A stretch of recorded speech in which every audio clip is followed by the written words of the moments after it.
How's it going, everyone? As always, my name is Jimmy Champagne. This is PSReady, my channel all about PlayStation. In today's video, we've got 3 topics to cover. Starting out with the console wars are over. Halo is coming to PS5 day 1. Let's talk about what this means for the future. After that, let's talk about why it's a little surprising that Sony said no thanks to games like Hogwarts Legacy, Batman, Shadow of Mordor, Mortal Kombat, like every game underneath Warner Brothers umbrella. And finally, it's a huge week for new PS5 games, so I'm going to tell you what to add to your wish list. Also, sorry about my voice. Whenever the weather changes, I get really stuffy and then it all drains into my throat, and it's like a whole week process that I have to go through.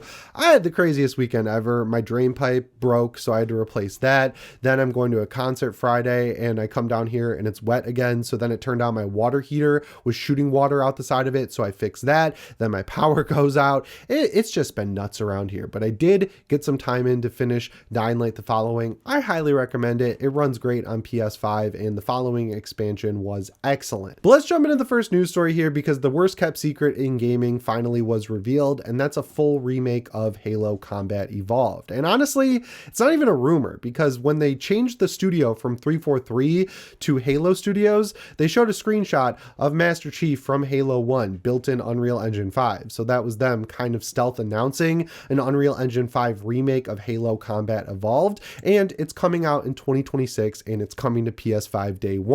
It is crazy to see the PlayStation Twitter account tweeting out videos of Halo Combat Evolved, hyping it up for PlayStation fans. And the cool thing is, you'll be able to play through the entire campaign in 4-player co-op. You could do 2-player split screen on your actual PS5 console, but online it will go all the way up to 4 players. They've added in sprint for better mobility, and because some Halo players hate having sprint, they gave you the ability to also turn it off, which is pretty cool. They say that they've changed some of the level design, which I don't like, but they're keeping the story intact. But the coolest thing is they're adding in 3 new story levels that track Master Chief and Sergeant Johnson, but I don't know how that's going to fit into the story, because, you know, Halo Reach leads right into Halo Combat Evolved. Like, you see the ship that's carrying Master Chief in the cryopod take off at the end of Halo Reach, and then when Halo Combat Evolved starts, you wake up in that cryopod. So they're going to have to figure out some retconning or something to put those missions in, but I'm glad to see more Halo content. The biggest omission, and honestly the biggest bummer, considering this is like the 3rd remake of the first Halo game, is that there's no competitive multiplayer.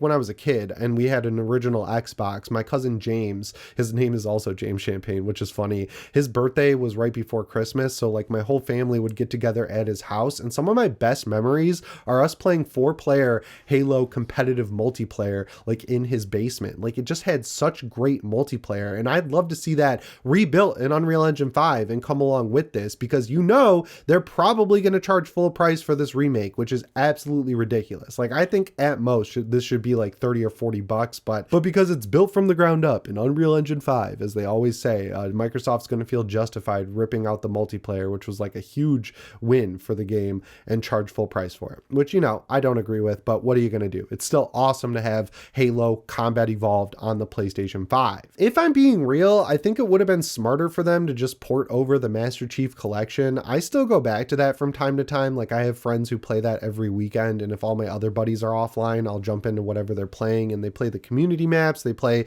the regular multiplayer from games like Reach and Halo 3.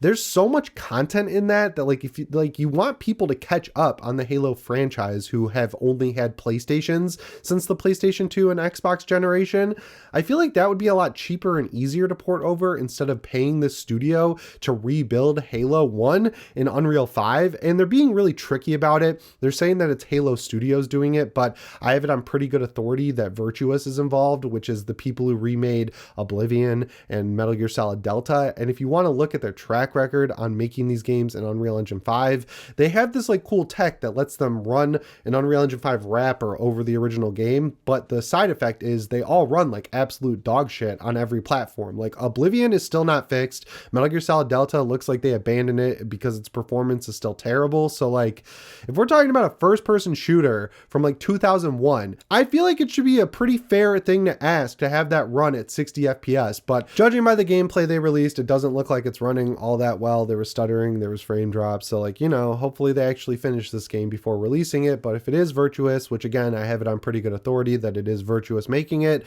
I wouldn't hold my breath, honestly. Like, how many times do they have to do this before you just notice a trend? You know what I'm saying? The one big interesting thing that a lot of PlayStation fans are pointing out is it's honestly kind of crazy that we got Halo on PS5 before we got anything from the Killzone universe. Like, the only two Killzone games you can really play on the PlayStation 5 at this point are Killzone Shadowfall, which is a really good game. Honestly, it's pretty underrated. I thought the story was good, the multiplayer was fun, it had enough players where they broke it off into a free-to-play experience back when the PS4 came out. I had a lot of fun playing through that multiplayer. Like, Guerrilla had the sauce when it came to making shooters, and then you've got one of the greatest PSP games of all time, Killzone Liberation, which is one of my favorite games ever. But the original Killzone trilogy is awesome. Like, the story is a little bit murky, like muddy. I don't know what the word is. It's kind of hard to keep up with, but if you go through the effort to read the docs and the lore and everything, it actually has some pretty deep, cool lore. And just from like a graphics and realism standpoint, Guerrilla was like way ahead of the time when it came to how good everything looked. So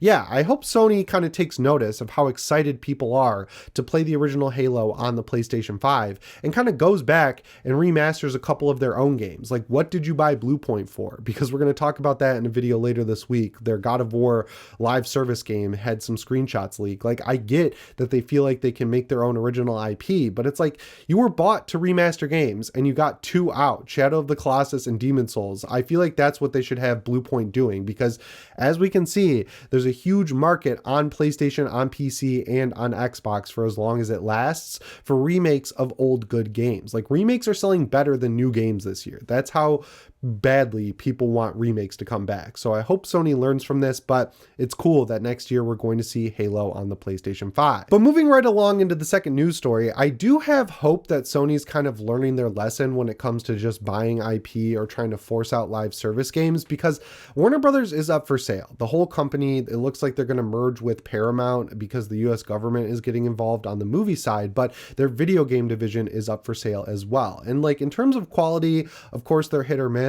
Like, they have Gotham Knights on the one hand, but on the other hand, they have Shadow of Mordor and Shadow of War and Batman, the Arkham trilogy. Like, you know, they have some great games. They also have some mediocre games, but I feel like getting them would honestly be a good get for either Nintendo, Microsoft, or Sony. So it's honestly kind of surprising to see Sony come out and say, like, Hideaki Nishino was like, we're not doing a Hollywood style acquisition right now to get all of those IP. I hope they end up in the right place, but we're going to double down and reprioritize what we do well, which is work on our own franchises. And honestly, we've seen some hints that Sony is kind of turning the page on the beginning of the PS5 generation and reinvesting into what made them great in the first place. But hearing it directly from the guy up top, like just straight up committing that they're not buying up new studios like Microsoft did because it bit them in the butt so hard. And, you know, it bit Sony pretty hard too with companies like Bungie, where they paid an insane amount of money to get Bungie and have not made anything back on it. It's good to see them learning their lessons instead of putting their head in the sand and digging the hole deeper when no one handed them a shovel. It would be cool to see a Sony published Batman Arkham game for sure, and it would be cool to see monolith franchises, even though they were closed down, like Shadow of War and Shadow of Mordor revived. But I feel like it's smarter for Sony to reinvest in their main franchises, like maybe Killzone, maybe Resistance, maybe Motorstorm. Like, there's so many great franchises that they're just letting sit on a shelf collecting dust that I want them to revive, that it makes more sense to do that than buying up Warner Brothers and all of their IP. I feel like Microsoft's out of the acquisition game as well after spending like $80 billion on Activision and not recouping a lot off of that. And like Nintendo, I don't really think they have anything to gain from buying Warner Brothers games because, you know, getting Mortal Kombat would be cool for Nintendo, I guess. But like outside of that, the only thing that would really fit with Nintendo's look and feel is Hogwarts Legacy, because, you know, it sold incredibly well on Switch despite being one of the worst ports of all time. Like, it takes the record, and even the Switch 2 port is kind of a mess. So like, I don't think they're going to be in the running. What I think is going to happen is what just happened to EA, where some big private equity firm is going to come in and buy up all the IP and then just have them reinvest into what worked in the past. So more Batman Arkham games, more Shadow of whatever games from Lord of the Rings. Of course, Hogwarts Legacy 2 is going to be huge. It's just kind of nuts that along with selling their movie side, they're also letting the Harry Potter IP go with games. I would say if I was selling Warner Brothers, which I'm not, obviously, because I'm not rich. Anyway, what I would say is if you're buying the Harry Potter IP, that also comes with the game, because like Hogwarts Legacy, for how basic it is, like it's a very cut and dry, by the numbers open world game. What it really nails is the world. Like running around Hogwarts was very nostalgic and cool for me, and that's why I never finished it, because once you do that, it's cool seeing the seasons change and everything, but once you kind of like run around the entire castle, you experience the woods, you get to see the lake and everything, the magic of the digital tourism starts to wear off, and you're like, oh yeah, this game's like, you know, built for babies. It's like a open world game. Even on the hardest difficulty, it's super simple. So if they can kind of make it more mature for the second game, because it'll be a while since the first game came out, so they can kind of raise the bar in terms of age range, I think that could be pretty dang cool. But anyway, that brings me to the third topic of today's video, which is this is a huge week for PS5 games that are coming out. So I'm going to tell you what to add to your wish list, because these are all from different genres. So starting out on October 28th, we have Recreation. I've seen a lot of people excited for this because they're really pushing that it was made by former Burnout devs. Like a lot of Burnout Paradise devs made this game, but I would urge you to look a little bit deeper into it, because it's kind of like doing the Breath of the Wild thing, where they like put you in a big empty map and say you get the creative tools to make it your ultimate Burnout Paradise. And it's like, yeah, but I'm buying a full price game, and I would prefer you have a map that's filled out with cool jumps and things like that. But it does come along with races that seem cool, and if you watch some gameplay of it, it does look like a big evolution of Burnout Paradise. Like even the boost bar is the tire track with like the fire and everything, and they've got the takedowns, the cameras and everything like that. But it does look like a little bit of a budget game, so I don't think it's going to be this AAA return to Burnout that a lot of people really want. It's one of those situations where it's like as good as we're going to get right now, and you know, I think there's better options out there, like just going back and playing Burnout Paradise Remastered. But you know, some people really like that creative spin. Like when you make your world how you want it, you can share it with your friends and let them drive around in it with you. So I think there is value there. I don't love the marketing spin on this, but you know, you can check out some trailers and make your own judgment there. Also on October 28th, we're getting Battlefield Season 1. I'm 99% sure this video is going to be out after that drops, but the Battle Royale surprise launch is going to happen alongside that. Like that's been basically confirmed. I'm not sure how interested I am in a Battlefield Battle Royale. Like part of the fun for me is game modes like Rush or King of the Hill, and just the like tactical nature of the shooting and having a 4-man squad. I do like that from leaks and rumors, I've seen that if you're outside the ring, the gas kills you instantly, so it'll make the matches a little bit quicker.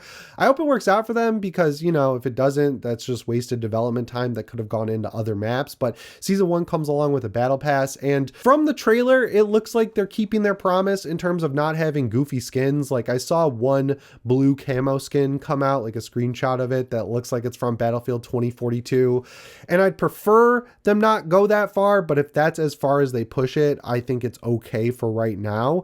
I'm just excited to have new maps, because I've played enough of this game over the past month or so where I'm like, yeah, give me more maps, give me more content. There's some new weapons coming along with it as well. So I mean, I don't need to tell you to add that to your wish list. If you bought the Phantom Edition like I did, you get the first battle pass with it, so I'm gonna jump in regardless and get some of the cooler skins from it. Then on October 29th, we have the Outer Worlds 2. So I got an early key for this. I'm very early in the game, but I don't think I'm going to continue playing it, because I was not a big fan of the original Outer Worlds. Like it was kind of sold to me as Fallout in space. It's like a Western themed thing, so like New Vegas in space, but it's just way too dialogue focused. I get that's why people like New Vegas, but I just like the shooting and stuff like that. If I'm being real, like traveling across a big open world where you don't know anybody and you can get into a firefight at any second, that was the interesting factor for me. So I beat the Outer Worlds one. I didn't love it. This so far is just more of the same. Like you can planet jump, which is cool. It takes place in a different star system. You're basically like space cops.